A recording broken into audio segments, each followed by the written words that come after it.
Story this morning, plans in the works to prevent flooding in the Naugatuck Valley. Yeah, parts of that region, you remember, were devastated by storms last year.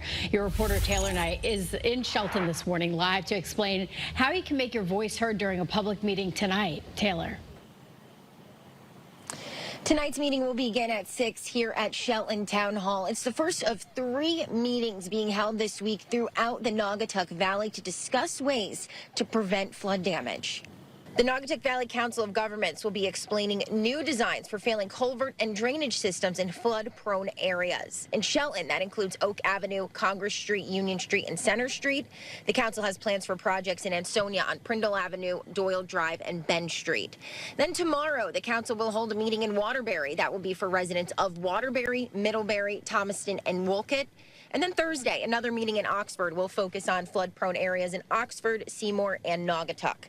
This all comes just over a year after the so-called 1,000-year storm hit the state on August 18th of last year, bringing torrential downpours and devastating flooding to much of the Naugatuck Valley.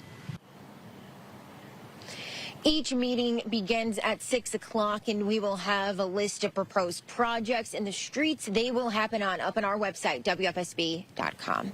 Your reporter live at Shelton, Taylor Knight, Channel 3 Eyewitness News. All right, Taylor, thank you. Tonight.